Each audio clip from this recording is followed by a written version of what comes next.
bagong survey. Social weather stations naman ang nag-survey today. Ito ang balita. Ayun sabi, Marcos net satisfaction rating rises in June. Naku, patay tayo dyan. Patay tayo dyan, guys. Oo. Naku, magwawala na naman ang mga Duterte Balahura supporters na ito. Patay tayo dyan.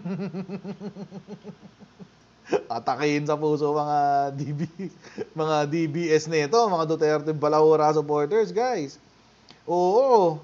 Diyos ko, my goodness. Oh, di ba? Patay tayo diyan. Ito ay survey na ginawa. Puntahan natin sa SWS mismo. Okay, SWS to mismo pero naka speed reader mode to eh. Ito itsura niya pag tinanggal ko yung speed reader. Sana.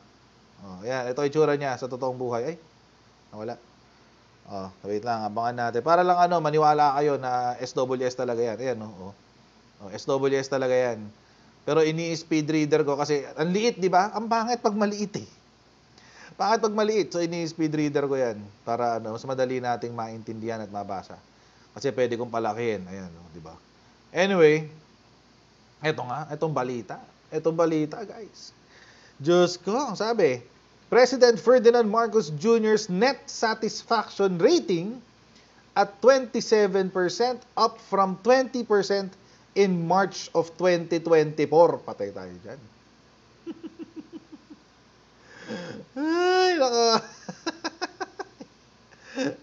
Yan ang habang sinasabi natin. Basahin natin lahat.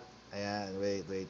Ito sabi, the National Social Weather Survey of June 23 to July 1, 2024 found that 55% of adult Filipinos are satisfied, 15% are undecided, and 28% are dissatisfied with the performance of Ferdinand Marcos Jr. as president. Ito yung mga 28% na yan, malamang mga dilawan, tsaka mga Duterte Balahura supporters. Mga DD sheets. Ayoko man gamitin yung salitang yun, kaso doon sila kilala. Mga mga dotae. Yun na lang para mas maganda. Ito na nga. Compared to March 2024, gross satisfaction with President Marcos rose from 50%. Okay, 50% siya nung March. Tapos, undecided niya ay 19% before, tsaka dissatisfaction rating niya ay 31% nung nakaraan. Pero bumaba na siya to 28%. Nako, dumala kasi PBBM. Tapos si Sara, ang mga bagsak niya, 7%, 9%, 11%. Kawawa naman. Kawawa naman ang Sara nyo. Oh. Kawawa naman ang Sara ng mga mautog. Kawawa naman, mga dotae. Patay tayo dyan. Diba? So tapos, sabi, compared to March 20, ito na pala kanina. So the resulting net satisfaction rating is plus 27%. Laki, no? Plus 27%. Classified by SWS as moderate, plus 10 to plus 29. This is a 7-point increase from the moderate, plus 20% in March 2024, following a decline from good, plus 47% in December 2023. So, noong December 2023, plus 47 lang siya. So, good lang siya. Pero ngayon, bumalik na siya sa... bumaba pala siya from good. Yun. To... from good to... Saan na yun? Moderate. Yan. So, pabalik na siya dun sa good ulit. Pabalik na siya dun sa sa good ulit. Ayan, si PBBM. Tapos, sabi dito, 9% expect all or nearly all of PBBM's promises to be fulfilled. 17% expect most, 48% few, and 23% almost none or none. So, ito mga dotae supporters uli ito. Mga dotae yan. Kaya ganun. Kaya mga may puro kabiteran sa buhay. Ayan. Wait, ayusin ko lang to. Hindi ako happy dito. Parang hindi pantay eh. So sa June 2024, 27% ang umaasa or naniniwala pala, di pala umaasa, naniniwala na matutupad ni PBBM lahat ng kanyang pinangako or majority ng kanyang pinangako. Yun, 27%. This is up by 5 points from 22% noong March 2024. So tumataas ang kumpiyansa ng no? Tumataas ang kumpiyansa ng taong bayan kay PBBM. Bakit kaya? Bakit kaya? Kasi ganun lang kasi mga kotsero, ganun lang ang natural na mangyayari kapag achiever ka. Kapag may totoo kang accomplishments. Ganon. Ganon kasi yan guys eh. Oh, pag may totoo kang accomplishments, ibig sabihin, matutuwa sa iyo ang tao. Pag natuwa sa iyo ang tao, o di tataas ang satisfaction rating sa iyo. Ayun ako. But anyway, in past SWS surveys, the percentage of those who expected all or most, okay, nung mga dating presidente daw, si Arroyo was 19%. Okay. Si Noynoy Aquino was 44%. Tapos si Digong was 56%. Ayan. Kaso dahil dyan, maraming umasa, kaya marami na disappoint. Kay Digonggong, maraming umasa na gagawin niya lahat ng pangako niya, pero hindi niya nagawa. Hindi niya nagawa. Hindi ko alam, meron ba siyang platapormang nagawa? Parang wala yata eh. Pag-usapan lang natin yung mga major platforms na inano niya, na pinangako niya. Una, na ipaglalaban niya ang teritoryo ng Pilipinas. Tsaka yung, yung West Philippine Sea, na hindi nangyari. Hindi nangyari yun, hindi niya nagawa yun. So, fail na siya doon. Pangalawa, yung sa drug war. Sabi niya, uubusin doon niya lahat ng mga drug pusher at drug addict. Oo. Kaya siya nagkaroon ng war on drugs na instead na maubos ang droga, ang naubos ay mga taong bayan ang naubos. 20,000 ang kanyang pinatay. Oo. 20,000 guys. 3 to 6 months daw yun, drug war niya. Sabi niya, in 3 to 6 months, tatanggalin ko ang droga. In 3 to 6 months, tatanggalin ko ang korupsyon. Apparently, yung pagtanggal niya ng korupsyon, ibig sabihin siya lang ang mangungurap. Hello, Pharmaly! Hello, PhilHealth! Di ba? Magkano yung sa PhilHealth? Yung sa whistleblower, 15 billion ba yun? 15 billion ba yun yung sa PhilHealth? Grabe, laki, no? Tapos, ano ba? Mga pinangako ni Digong. Nangako siya ng Mindanao Railway na hindi naganap. Nangako siya ng Manila North Rail na hindi rin nag-umpisa. Ano ba mga pinangako niya na. Ito yung pinakamagandang pinangako niya, pero hindi niya natupad. Yung federalism, walang nangyari sa federalism. Walang naganap. So, dahil nga mataas yung expectations kay Digong, dahil halos walang natupad sa kanyang mga pinangako, edi mataas din ang disappointment. So, apparently dito rin sa survey sinabi 8% say the Philippines got very much benefit and 37% much benefit from PBBM's foreign visits. Naku, ito na nga ba sinasabi natin? Galit na galit ang mga dotae dyan, grabe. Yung foreign trips si PBBM para dun sa investments, galit na galit ang mga dotae dyan. Ang sabi nila, sa pananaw ng mga Pilipino, almost half of the Filipinos believe na maraming pakinabang ang nakuha ng Pilipinas sa kanyang pagbabiyahe. Sa for foreign trips at paghingi ng mga investments mula sa mga malalaking bansa. So, pahiya na naman ang mga dotae supporters dyan. Oo, but anyway, so ito pa nga. Okay. 22% expect that PBBM will succeed. 18% say he will not succeed and 60% say it's too early to tell. So, alam niyo mga kotsero, this seems to be consistent doon sa survey ng Okta na 31% ay admin supporters, 20% are dotae supporters. Parang ganun eh. Parang tawag dito, parang ganito yung reflection nun. Parang nakakapareho ba doon sa ano ng numero. So, of course, tapos 60% nagsasabi na masyado pang maaga para sabihing magiging successful siya o hindi. So parang parang katunog niya yung resulta nung sa Okta na yung 31% ng Filipinos ay admin supporters, 20% of Filipinos are Dotae supporters, and 60% ang mga neutral. So parang ganoon eh. So I guess mukhang mukhang pareho lang naman sila ng sinasabi. Of course, yung mga 18% nagsasabing hindi magiging successful si PBBM, syempre sila na yung mga Dotae supporters. yung mga Dotae supporters, tsaka yung mga yung mga CPP, NPA, yung mga ganon. Mga dilawan na extreme dilawan, yung mga ganon. Sila na yun. So, 18% silang lahat. Pero 60% ang nagsasabi na medyo open-minded pa. Tingnan natin kung magiging successful siya. 60%. So, I mean, okay lang yun. I mean, ako mga kotsero, I think ako right now, although I'm an admin supporter, nandun ako sa 60%. Kung tatanungin nandun ako sa 60%. Tingnan pa natin. It's too early to tell.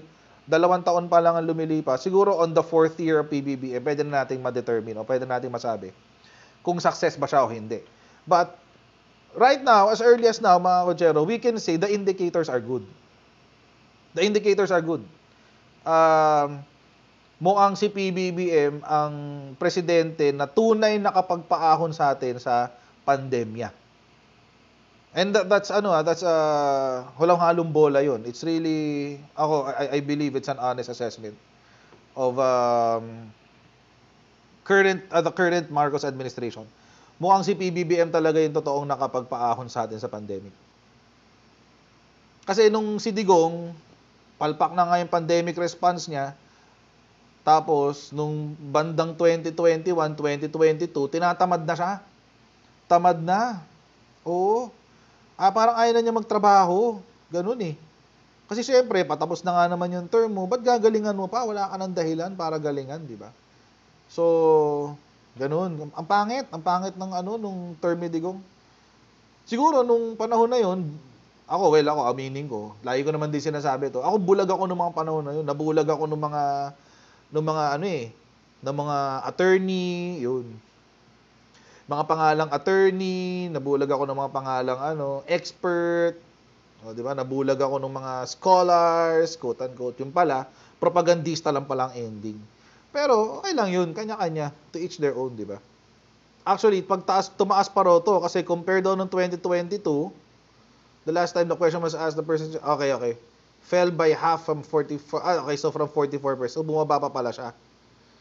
And then, umakyat ng 14 points yung mga, ibig sabihin lang, dumami lang yung mga, dumami yung mga kontra sa kanya. Which, well, again, if we were going to look at the numbers, 20% yung mga Dotae supporters, and then, meron pang dilawan na 4%.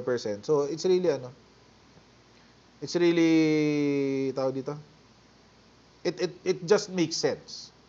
Ito, higher net satisfaction for PBBM among those expecting all or most of his promises to be fulfilled, sabi.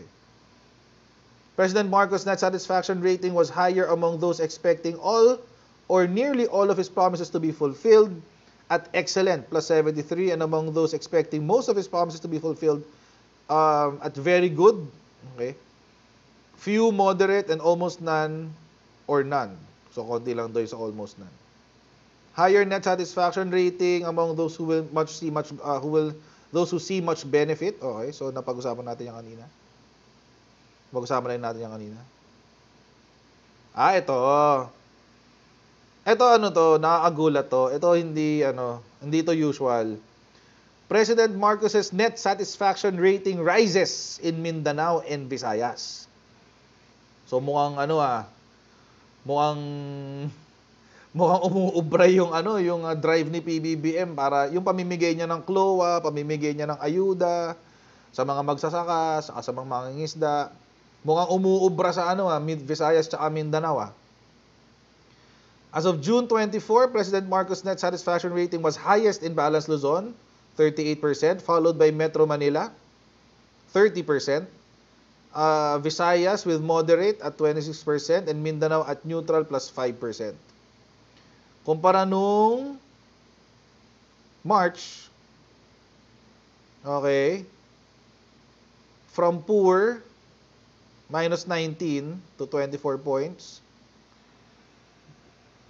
17 points ang itinaas sa Visayas. Plus 9 pala sa Visayas.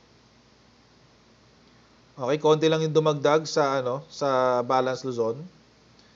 And konti lang din ang dumagdag sa Metro Manila. So ang pinakamalaking dumagdag, mga kotsero, Visayas, Mindanao. Kasi dati negative 19 siya sa Mindanao. Tapos ngayon 24 points ang dumagdag.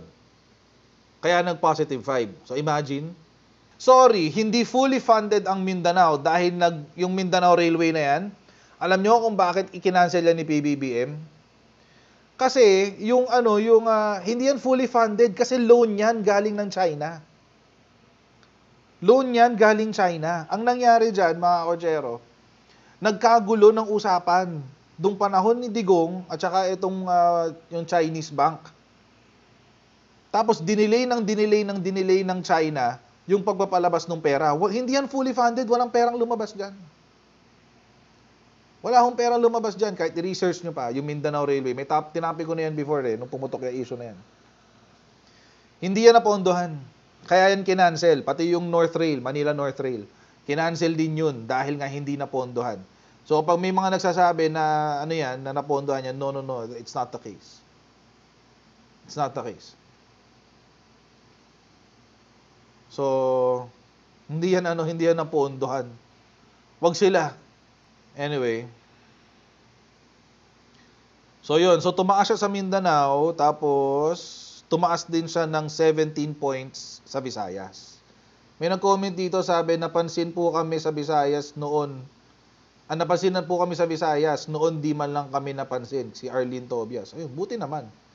Di ba? Buti naman. Wala pa yung kay yung sa prinsesa ng mga Dotae, wala pa yung survey niya. Tingnan natin. Wala pa eh. So, anyway, net satisfaction rating rises in rural areas. So, sa mga probinsya siya malakas ngayon.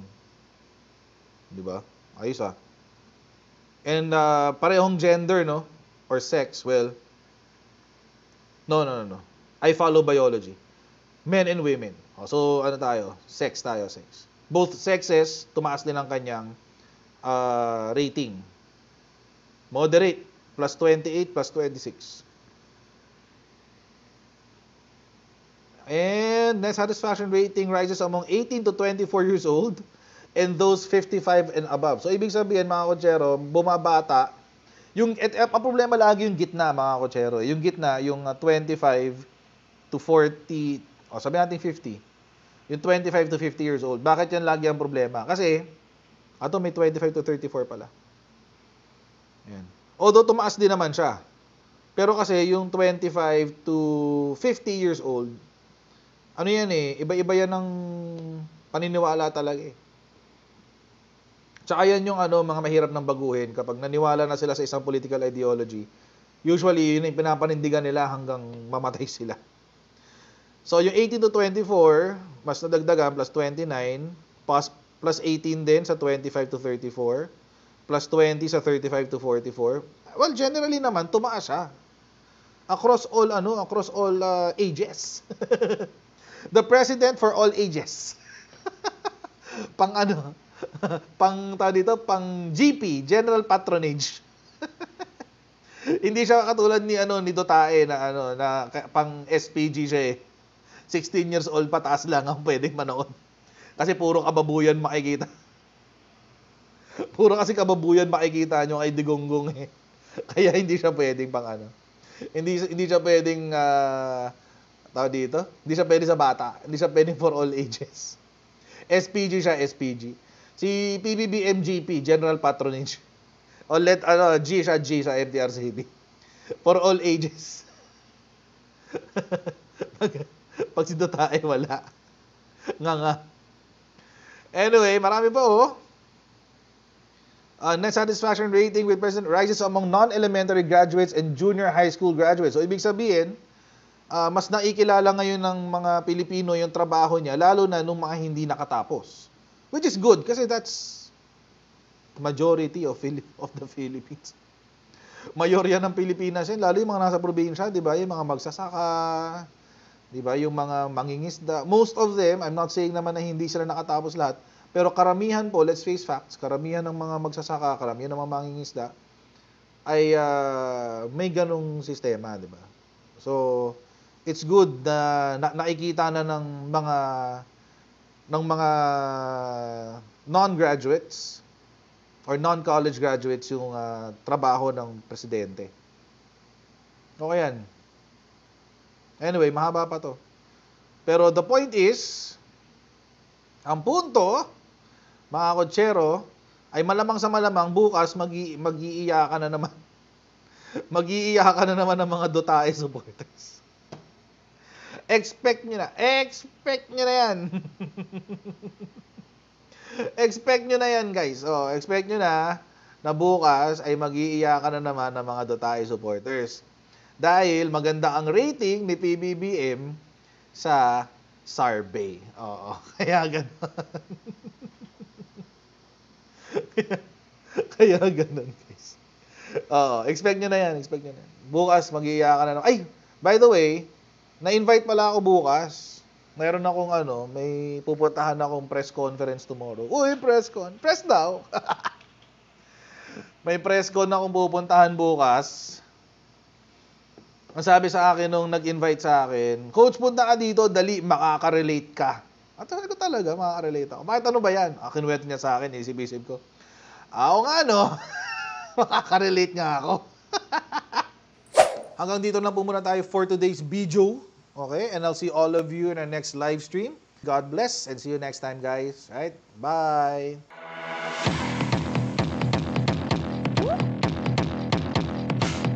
Pag ganun, huwag natin gawing tanga mga Pilipino.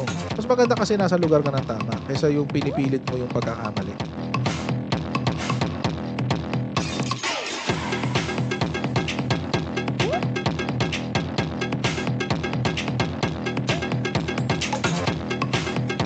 Are they willing to go that far? Hindi makakalimutan ng Pilipino yan hanggat di nasasagot niya.